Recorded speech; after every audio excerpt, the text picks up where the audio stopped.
Hier c'était une belle journée mais j'ai eu très chaud. Je sais pas si vous voyez mais j'ai un peu pris des coups de soleil partout. Donc aujourd'hui je vais mettre un petit peu au frais. Mais où suis-je donc? Et voilà où je suis, sous terre, par rapport à la grosse chaleur d'hier. J'ai décidé de me mettre à l'abri et là aujourd'hui je vais dans les grottes de Postojna. Je sais pas trop comment ça se prononce mais c'est censé être les plus grandes et les plus belles grottes d'Europe. Je ne suis pas tout seul. Et c'est parti pour les profondeurs de la cave de Postojna. Je ne sais pas si vous verrez grand chose. Waouh, bonne visite.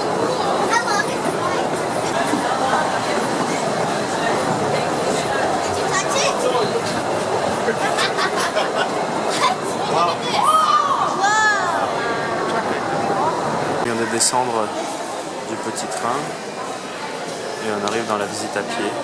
Je ne sais pas si ça donnera bien en vidéo. Et voilà, on est sous terre. Just for an example, take a look at those stalagmites we have here.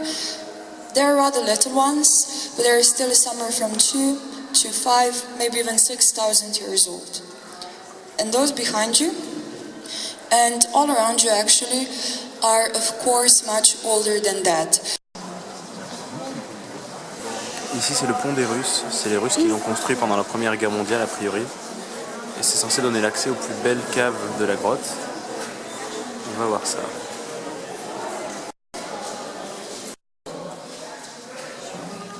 Là si j'ai bien compris la guide, on est dans la salle blanche. Et effectivement tout est blanc. Et tout est beau. Là ces deux-là devraient se rejoindre. La stalagmite qui monte. La stalactite qui tombe. D'ailleurs on va mettre 50 entre les deux. Là c'est la galerie rouge.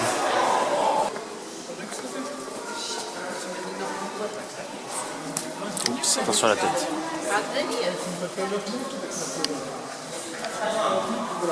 Devant moi il y en a qui sont équipés pour pas se perdre.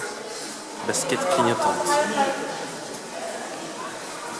En même temps c'est des chinoises donc si on en perd une, il en reste quand même des milliards. Il vient de se passer un truc cool mais impossible de filmer. C'est que notre guide Anna nous a demandé si on voulait voir à quoi ressemblaient vraiment les grottes. Donc tout le monde a répondu oui. Et en fait elle a éteint toutes les lumières artificielles. On s'est retrouvés tous plongés dans le noir absolu.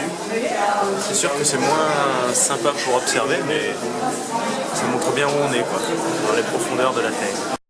Et là nous sommes devant le brillant, The Brilliant, qui est le symbole de la grotte. C'est la stalagmite avec le calcium le plus pur et c'est pour ça qu'elle est toute blanche. Bon l'éclairage doit jouer un peu mais c'est assez beau.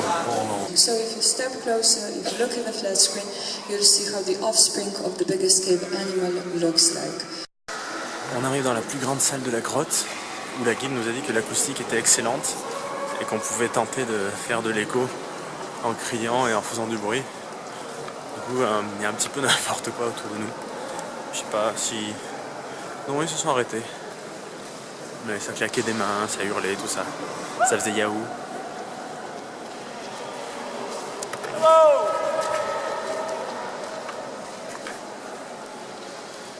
Et il y a une boutique.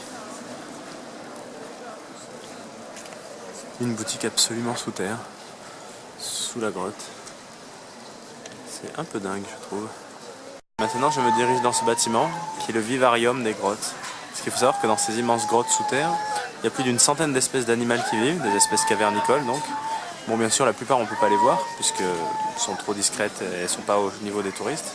Donc ils ont créé un petit vivarium où on va pouvoir voir les animaux qui vivent dans ces grottes. Notamment cette fameuse salamandre blanchâtre, fantomatique, qui est un peu l'emblème des lieux, qui s'appelle le Protée. Donc je suis assez curieux de voir ce que ça donne un zoo souterrain. Let's go.